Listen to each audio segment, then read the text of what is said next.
Hello दोस्तों, हमारे YouTube channel Excel exam में मैं विवेक आपका फिर से स्वागत करता हूं। दोस्तों आज हम लेकर आ चुके क्लास 12th केमिस्ट्री में अध्याय सेकेंड विलियन में। आज हम पढ़ेंगे महत्वपूर्ण लघुत्तरी प्रश्न जो कि आपको बोर्ड एग्जाम में 2 अंक में क्वेश्चन यह पूछा जाता है। तो दोस्तों आज का सेशन बहुत ही इंपॉर्टेंट होने वाला है, तो सभी क्वेश्चन आप अच्छे से जितना बताते उतना आप तैयार कर लीजिएगा, ठीक है। और इसी पैटर्न पर आपको पेपर भी देखने के लिए मिलेगा और इसमें से कोई ना कोई क्वेश्चन आपको बोर्ड एग्जाम 2023 में भी जरूर देखने के लिए मिलेगा किसी न किसी सेट में। तो दोस्तों जितने स्टूडेंट अब तक क्लास से जुड़ चुके हैं इस क्लास को आप लोग लाइक कर दीजिएगा, और जो हमारे प्यारे नए स्टूडेंट आए हुए हैं चैनल पर तो चैनल को आप लोग सब्सक्राइब कर लीजिएगा, और सभी छात्र मिल करके इस क्लास को अपने दोस्तों में जरूर शेयर कर दीजिएगा। फटाफट शेयर करके आप लोग आ जाइए ताकि सभी स्टूडेंट को पता चल सके कि नहीं हाँ क्लास चल रहा है, ठीक है। तो एक बार आप लोग शेयर करके आ जाइए।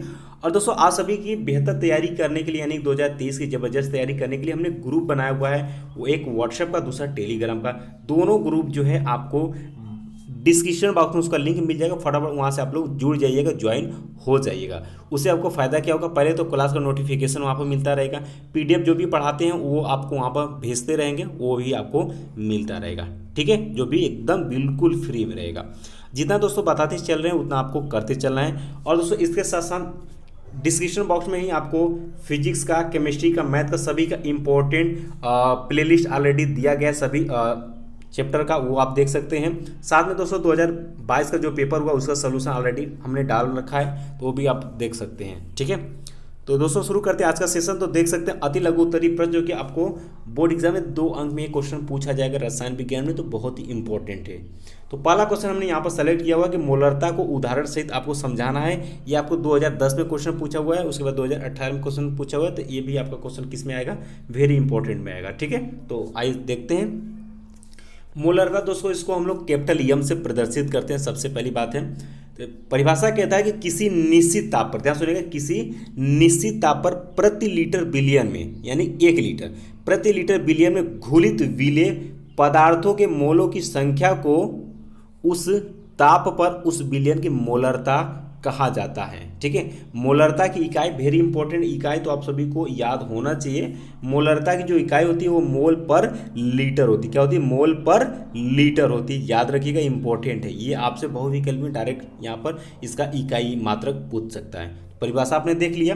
उदाहरण में जैसे आप दिखा सकते हैं कि 0.2 मोलरता का तात्पर्य यह है कि विलेय के, ध्यान सुनिए, विलेय के 0.2 मोल को 1 लीटर विलियन में घोला गया है, यानी ये जो इतना मोल है वह 1 लीटर में क्या है, घोला गया है। सिंपल सी बात है। बाकी जब इसका हम आपको आंकिक प्रश्न करवाएंगे उसमें सब कुछ क्लियर करा देंगे, क्योंकि जब आंकिक लेकर के आएंगे तो अब चीज़ें आप समझ सकते हैं कि कैसे है क्वेश्चन और कैसे सॉल्व करते हैं, ठीक है। परिभाषा आपको पता हो गया।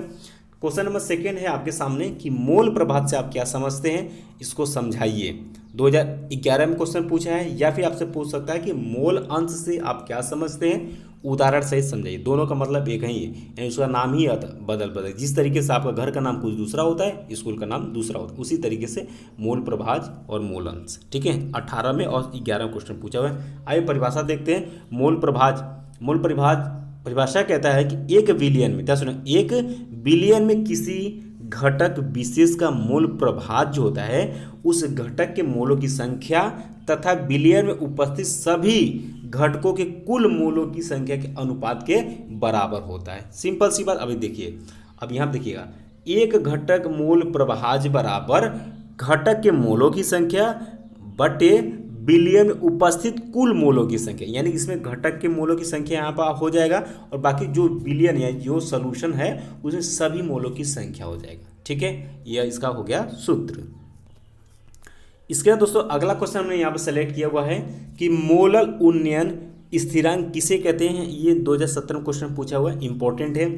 उत्तर आप लोग लिखिएगा विलायक के, अब मोलल उन्नयन की बात कर लेते हैं, तो विलायक के 1000 ग्राम में विलेय के 1 मोल को घोलने पर क्वथनांक में होने वाले वृद्धि को उन्नयन, ठीक है, उन्नयन मोलर उन्नयन स्थिरांक कहलाता है। एक बार मैं फिर से रिपीट करता हूं परिभाषा को, यानी कि विलायक आपको पता है, विलायक के 1000 ग्राम में विलेय यानी जो घुल जाए, विलेय पदार्थ 1 मोल को, माने विलेय पदार्थ के 1 मोल को घोलने पर क्वथनांक में जो वृद्धि होती है, क्वथनांक में होने वाली वृद्धि यानी कि उन्नयन, उसी को हम क्या बोलते हैं, मोलल उन्नयन स्थिरांक कहलाता है। आगे दोस्तों बात करते हैं कि मोलल उन्नयन स्थिरांक का मान प्रत्येक विलायक के लिए स्थिर रहता है, चाहे विलेय पदार्थ कोई भी हो, क्योंकि जब विलायक में 1 मोल घोलते हैं तो उससे प्राप्त अणुओं की संख्या सदैव क्या होती है, स्थिर रहती है, वो बदलता नहीं है।